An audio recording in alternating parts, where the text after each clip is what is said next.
Hi and welcome to my review of The Goodies, the complete BBC collection. Today we're up to Punky Business.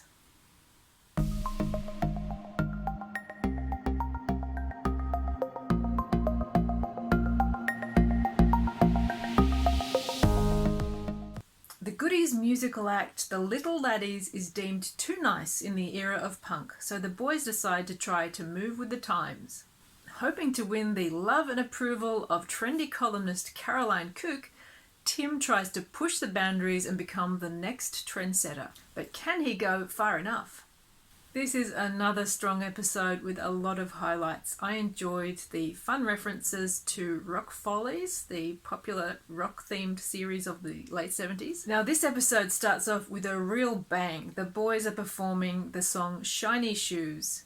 They are in great form here, and Graham seems to have really overcome his dancing challenges that we've seen in previous episodes. It was really great to see some of Bill's songs featured again. It seems like too long since we've seen some of Bill's songs featured in a story episode. Now, one thing I really enjoyed here were their rock and roll outfits. Tim's top with a tiger on it is fantastic.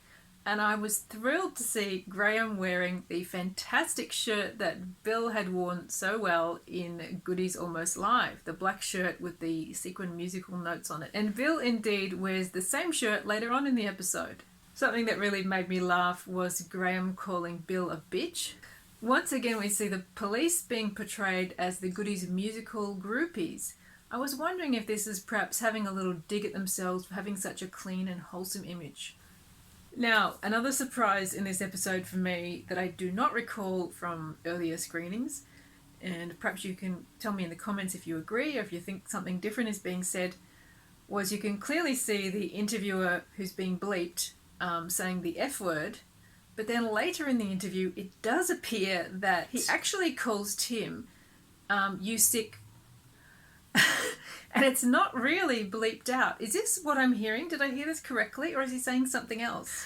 I really loved Suave Tim's evening wear in this episode. I also thought Jane Asher's smart and independent journalist character was sensational. She plays it so well. And I also really liked her frock. But really, the cleverest thing and the most unexpected thing I think they do in this episode is they take the edgy street style of punk and they bring in this fairy tale Cinderella narrative, and they sort of push them both together in this really surprising and entertaining way. Who else would think of combining these two disparate elements? And they even transform the office set to incorporate some of these fairy tale elements. There's suddenly this huge fireplace that Tim has to sweep out in his Cinderella role. We also see the return of Frank Thornton in this episode.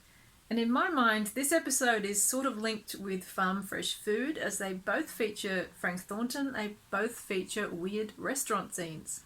Now, one thing that struck me as perhaps weirdly prescient in this episode was that some of the outrageously dressed people at the Trendsetters Ball did make me think of the club kids of the 80s, and even of the Blitz kids and Steve Strange from the late 70s and the emergence of the New Romantic movement.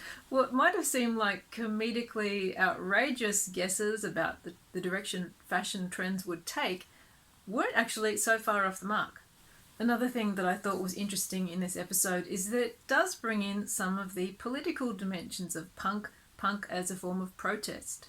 Now, Bill's very self-destructive song in this episode, I'm in love for the very first time, and one of the characters' romantic attachment to a strong journalist, to me, make this episode feel very similar to Cunning Stunts.